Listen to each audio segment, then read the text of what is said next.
14ویں رات کا چاند پوری آب و تاب سے آسمان پر جگمگا رہا تھا۔ لگ رہا تھا کہ آج وہ زمین کے بہت قریب آ گیا ہو اور اپنی ساری روشنی وہ کسی بھی حال میں زمین والوں کو دے رہا ہو۔ افسوس کہ یہ بدذوق زمین والے اس خوبصورت منظر سے آنکھیں میچ کر نیند کی وادیوں میں گم تھے، مگر کچھ لوگ تھے جو رات کی تاریکی، اس کی خوبصورتی، ہر چیز بھلائے اپنے خاص مقصد کے تحت بلند ترین پہاڑیوں پر چھپے کسی کا انتظار کر رہے تھے۔ یہ کوئی عام پہاڑیاں نہیں تھی، بلکہ یہ ایک ایسے راستے کو جنم دیتی تھی جو پاکستان اور افغانستان کو ملاتا ہے۔ ہاں، یہ خیبر پاس کی لمبی سڑک کو اپنے اندر سے گزارتی تھی، مگر ہائے رے، وہ ظالم جو دونوں ملکوں کو تباہ کرنے کے منصوبے رکھتے ہیں، وہ اس سڑک کے ذریعے آج اپنے تمام غلط مقاصد پورا کرنا چاہتے ہیں۔ نمبر 4 اور نمبر 3، تم دونوں سڑک کے دوسری طرف سے حملہ آور ہوگے۔ کان میں لگے آلے کے ذریعے پہاڑوں میں چھپے ان لوگوں میں ایک سرگوشی ابھری جو یقیناً ڈیول سیویئر کی تھی۔ سرگوشی سنتے ہی نمبر 4 اور نمبر 3 سڑک کے بائیں جانب آئے۔ انہیں ابھی بیٹھے کچھ دیر گزری تھی جب دور سے ایک گاڑی کی ہیڈ لائٹس نظر آئیں۔ قریب آنے پر اس گاڑی کے نمبر پلیٹ پڑھتے ہی سیویئر نے مخصوص اشارہ کیا، جس پر نمبر 4 نے ہاتھ میں پکڑی رسی گاڑی کی جانب پھینکی۔ اسی رسی کی ابتدا پر ہک لگا تھا جو ہلکی سی آواز کے ساتھ گاڑی کے ساتھ چپک گیا۔ نمبر 3 اور نمبر 4 اس رسی کی مدد سے گاڑی تک پہنچے اور پھرتی سے اس کے اوپر چڑھ گئے۔ یوں لگ رہا تھا جیسے وہ سالوں سے اس کام کے ماہر رہ چکے ہوں۔ دوسری طرف سیویئر اور نمبر 5 بھی اسی طرح پیچھے سے آتی دوسری گاڑی پر چڑھ گئے۔ چند ہی منٹوں میں دونوں گاڑیاں ان کے قبضے میں تھیں اور ان گاڑیوں کے ڈرائیور اور اس کے ساتھیوں کو قابو کرتے انہوں نے یہ گاڑیاں ایک طرف لگائیں۔ اب ان کی نظر اس آخری گاڑی پر تھی جس کی روشنی انہیں کچھ ہی فاصلے سے نظر آ رہی تھی۔ کون ہو تم لوگ اور ہماری چلتی گاڑی میں اندر کیسے آئے؟ ان سب کے اس ٹرک کے اندر کو کودتے وہاں 5 بیٹھے لوگ ہڑبڑا گئے۔ قمیص شلوار پر واسکٹ پہنے، سروں پر پگڑی رکھے، چہرے پر بڑی بڑی داڑھی سجائے اور ہاتھوں میں تسبیحات پکڑے وہ لوگ ان نقاب پوش کو دیکھ کر غصے سے بولے، آرام سے مولوی صاحب، غصہ مت ہوں یار، ہم تو بس آپ کی محفل میں شامل ہونے آئے ہیں۔ نمبر 4 شرارت سے آگے بڑھ کر ایک موڑے پر بیٹھتے ہوئے بولا۔ وہ پٹھان بھی حیرت سے آگے ہوتا ہوا بولا۔ اتنے میں پیچھے کھڑا 3 پٹھان اپنی بندوقیں سب پر تانگے دھاڑے تھے۔ بکواس بند کرو سب کے سب، کوئی بھی اپنی جگہ سے ہلا تو ہم سے برا کوئی نہیں ہوگا۔ نبیل کی آواز پر سیویئر کی سرخ آنکھوں میں تمسخر ابھرا۔ نمبر 4، 5 اور نمبر 3 نے مقابل بندوق تانی۔ وہ بیچارے 2 پٹھان جو سچ میں بے قصور تھے ان حالات میں گھبرا کر چپ ہو گئے۔ ہاں، آخر چوہے کی بل سے باہر نکل ہی آئے، باڑے کے ٹٹوؤ۔ نمبر 4 کہکا لگا کر کامران اور نبیل کو چہروں سے نکلی داڑھی مونچھ اتارتے ہوئے دیکھ کر بولا۔ تیسرا ان کا ساتھی پٹھان ابھی ویسے ہی کھڑا تھا۔ سرپرائز سرپرائز سرپرائز، میرے پہلے شکار، کامران سیویئر کی آنکھوں میں دیکھتے ہی حباست پر لہجے میں بولا۔ اس کی بات پر سیویئر نے مٹھی بھین دی۔ نمبر 4 جو قریب ہی کھڑا تھا اس کی بکواس پر اپنی بندوق کا سرا کامران پر ٹکاتے ہوئے وہ رایا، اپنی گندی زبان سے میرے بی کا نام بھی لیا تو جان سے مار دوں گا۔ نمبر 4 کا یہ انداز کہیں سے بھی اسے شرارتی اور لاپرواہ نہیں لگا۔ ہاں، امپریسو، 2 سوتیلے بھائی ایک ساتھ کھڑے ہیں۔ اس رقاصہ نے بیٹے تو خوب جنے ہیں۔ نبیل بھی بے ہنگم کہکے لگاتے ہوئے آگے آیا۔ نمبر 4 کا ضبط یہیں تک کا تھا اس لیے نبیل کے چہرے پر غصے سے اس نے تھپڑ مارا۔ پیچھے کھڑے اس تیسرے نے نمبر 4 پر گولی چلائی، جو سیویئر کے تیزی سے اسے پیچھے کرنے پر نشانے سے چوک کر ٹرک میں سوراخ کرتی ہوئی نکل گئی۔ ان 2 پٹھانوں نے یکدم چیخ ماری، یہ لڑائی تمہاری اور ہماری ہے، اس لیے ان دونوں کو یہاں سے جانے دو۔ سیویئر نے مٹھی بھینچ کر کہا، ہائے ظالم، تمہاری تو آواز بھی بہت خوبصورت ہو گئی ہے ننھے شکار۔ ان 2 پٹھانوں کو سیویئر کی طرف دھکا دیتا کامران کا خباثت سے بھرپور لہجہ گونجا، یہاں جو دیکھا یہیں بھول جاؤ، ورنہ زبان کھولنے پر تمہاری اگلی نسلیں انجام بھگتیں گی۔ ان کو دھمکی دیتے اس چلتی گاڑی سے سیویئر نے ان دونوں کو نیچے دھکا دیا، جن کو چند خراشیں تو آئی تھیں مگر ان کی جان بچ گئی۔ اب گاڑی میں یہ صورتحال تھی کہ کامران، نبیل اور ان کا تیسرا ساتھی سیویئر لوگوں پر بندوق تانے کھڑے تھے، جبکہ سیویئر کے لوگ اس پر بندوق تانے کھڑے تھے۔ کامران یار، ویسے اس چوزے کو مائر ملک کہیں یا جہانگیر کہیں، نہیں، یہ تو سیویئر کا کردار بھی ادا کر رہا ہے۔ آخر اتنے چہروں میں ہم اپنا ننھا چوزا کیسے ڈھونڈیں گے، جو کمبخت تھا بہت خوبصورت اور چکنا۔ نبیل کے چہرے پر تمسخر اڑی، اس لیے میں صرف موت کا فرشتہ ہوں پیارے نبیل صاحب، اس لیے اتنی فکر مت کریں۔ سیویئر ایک ایک لفظ چبا کر بولا، آنکھیں اس کی سرخ ہو رہی تھی۔ نبیل اور کامران جیسے درندوں کے بےہنگم قہقہے گونجے۔ سیویئر کی رگوں میں شرارے دوڑنے لگے، سالوں سے اندر پکتا ہوا لاوا کبھی بھی پھٹنے کو تیار تھا۔ رستم میاں، اب تم بھی اپنی منہ دکھائی کروا دو، یا اپنے میکے جا کر دعوت کے ساتھ یہ چوگا اتارو گے؟ نمبر 3 تیسرے پٹھان کی جانب دیکھتے ہوئے طنزیہ بولا، ہا ہا ہا، مگر تم لوگوں کے حالات دیکھ کر تو یوں لگتا ہے کہ جیسے تم لوگ ہمارے ساتھ رخصت ہو کر جا رہے ہو۔ رستم اپنا چوگا اتارتے ان لوگوں کو گاڑی میں کھڑا دیکھ کر بولا، ہاں یہ غلطی ہے تم لوگوں کی، بے وقوفو، اگر تم لوگ غور کرتے تو پتہ چلتا کہ گاڑی کچھ دیر سے الٹے سمت میں جا رہی ہے، اور گاڑی کے آگے بیٹھے ہمارے ساتھی اور اس ملک کے محافظ تم سب کو تمہارے مائکے لے کر جا رہی ہے۔ نمبر 4 کی تمسخرانہ بات پر ان تینوں کے چہروں پر پریشانی ابھری۔ اور سنو، بظاہر پھلوں سے لدی گاڑیاں جن میں رقاصہ بائی کے اڈے سے آئی اغوا شدہ لڑکیاں اور بچے تھے، وہ بھی اس ملک کے بہادر فوج اب تک اپنی تحویل میں لے چکی ہوگی۔ نمبر 5 کی بات پر ان کے چہروں پر غصہ ابھرا۔ رستم نے نمبر 5 پر گولی چلائی، جو اس کے بازو میں لگی۔ ان سب کا دھیان ہٹا اور نبیل اور کامران نے بھاگنے کی کوشش کی۔ سیویئر نے نبیل اور کامران کو، جبکہ نمبر 4 نے رستم کو تیزی سے ان کو قابو میں کیا۔ گاڑی کی رفتار پہلے سے ہلکی ہوئی تھی، کیونکہ اس وقت وہ خطرناک پہاڑی کا موڑ مڑ رہے تھے۔ نبیل اور کامران تو سیویئر کے 2 تھپڑوں سے ہی ہل گئے تھے۔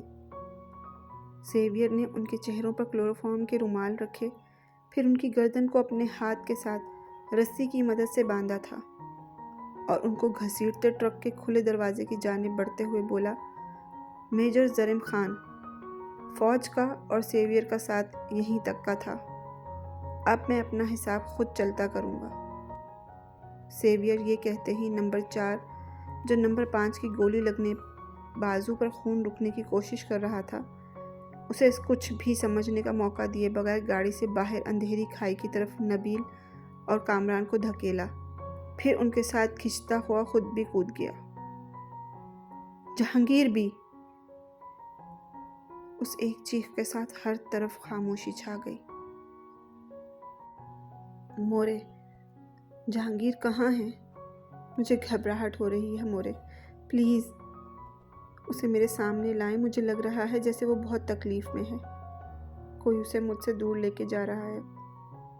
پاگلوں کی طرح بال نوچتے در شہوار کا چہرہ پیلا پڑ رہا تھا۔ یہاں دل کے پاس، یہاں بہت درد ہے مورے۔ در شہوار گلبانو بیگم کا ہاتھ اپنے سینے پر رکھتے ہوئے بے حال سی ہو کر بولی۔ در شہوار، میری بچی، پہلے ہی 2 دن بعد تم ہوش میں آئی ہو۔ اب ایسی باتیں کر کے میرا دل مت جلاؤ۔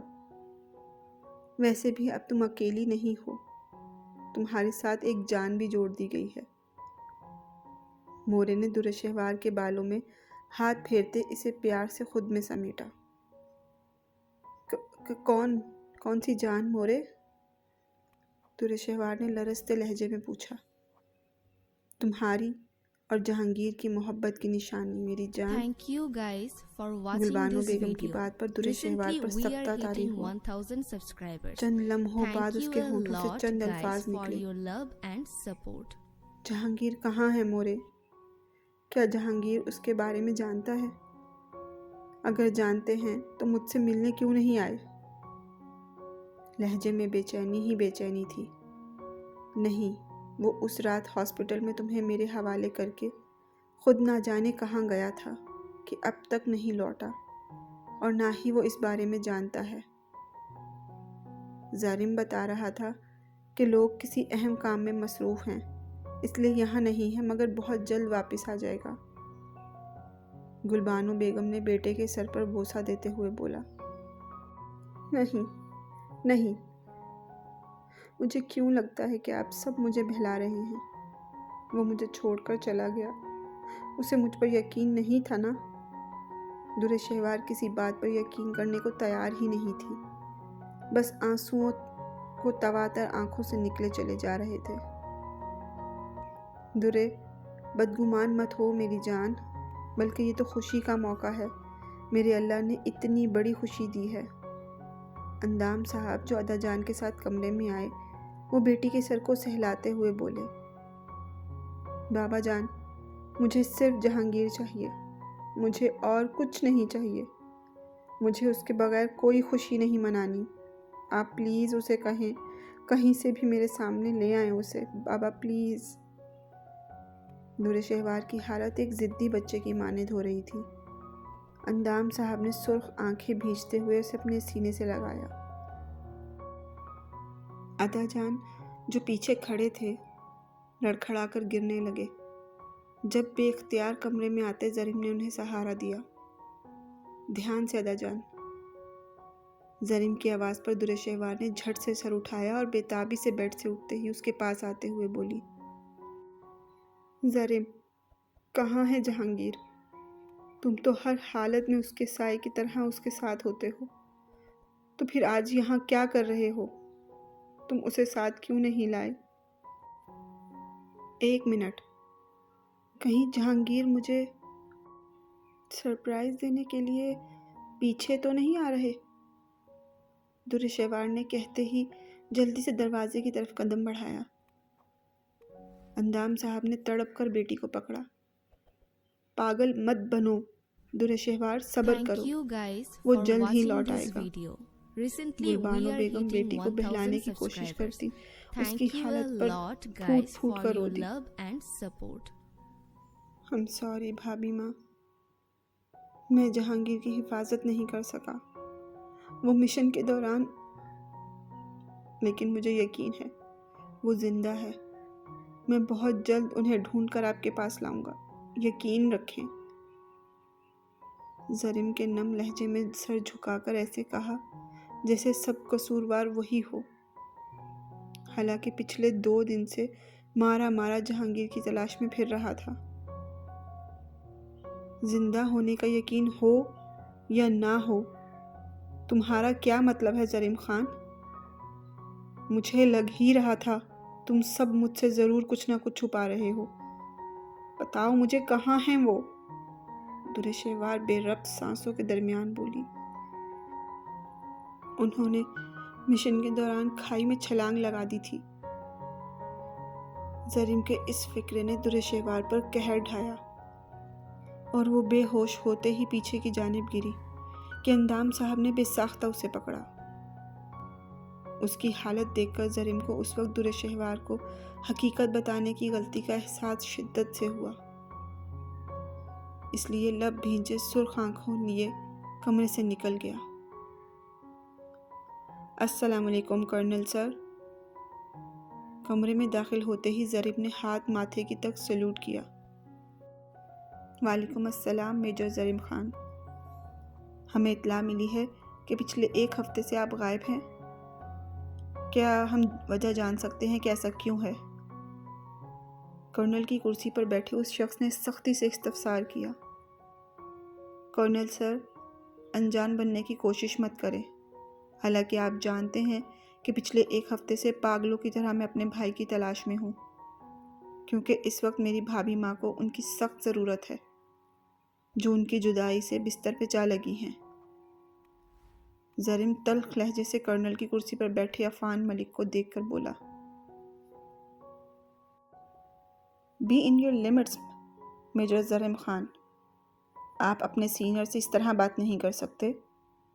ویسے بھی آپ کا بھائی ملک کے 2 اہم دشمنوں کے لیے فرار ہوا ہے، اس لیے یہاں کوئی اس کی حمایت نہیں کرے گا۔ عفان صاحب سختی سے بولے، sorry sir, but I want to Thank سے you something. guys for watching this video.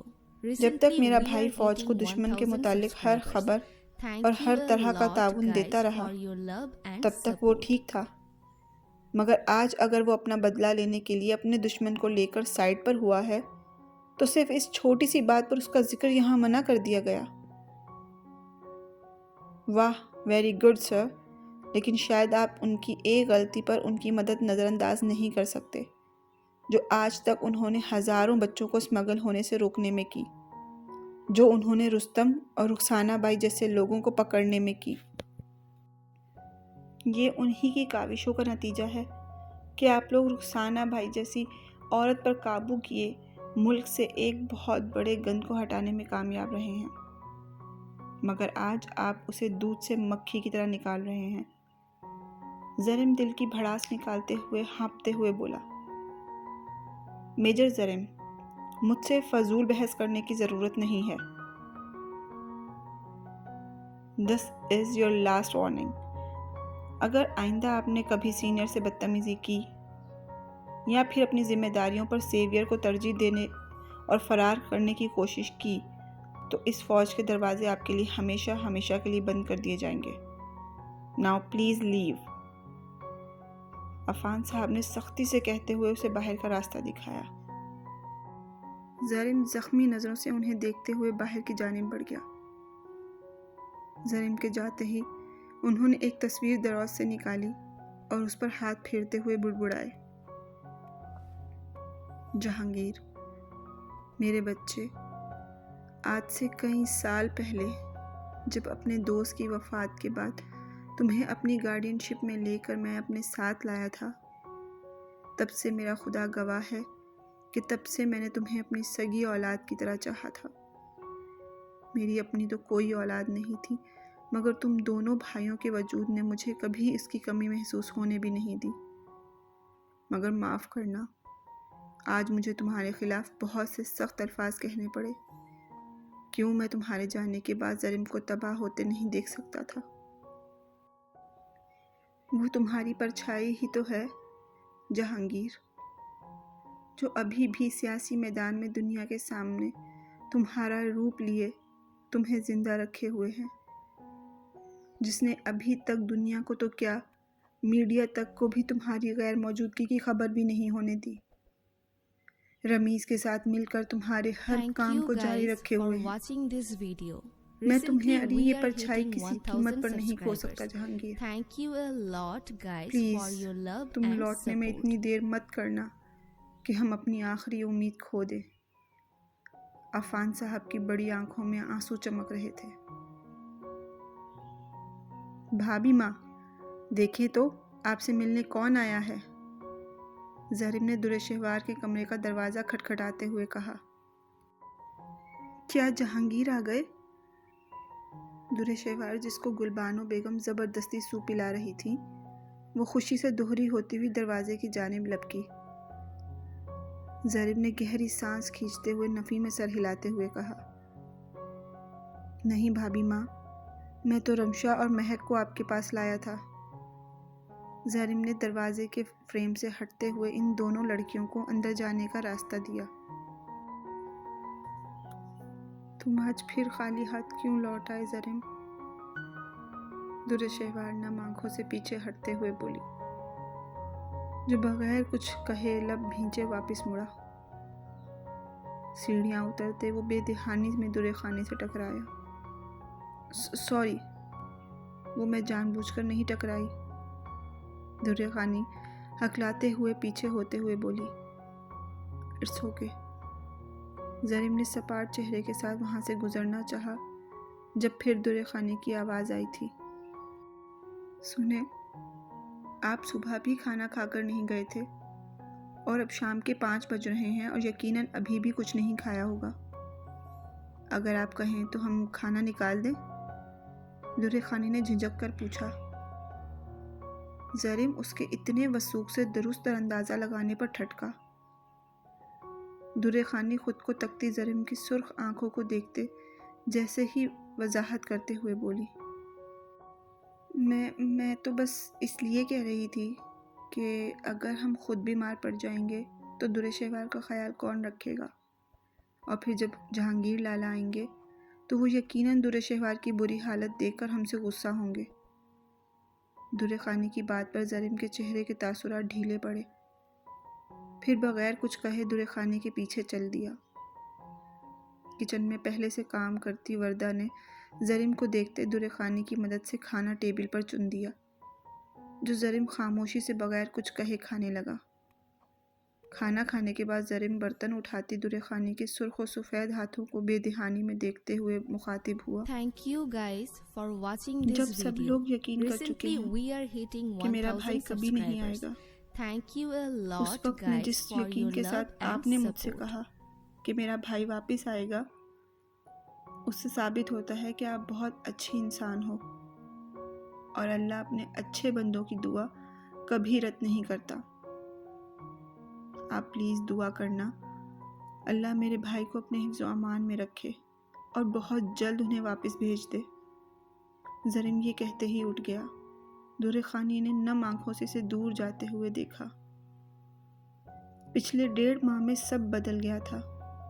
Jahangir کا کچھ پتہ نہیں تھا۔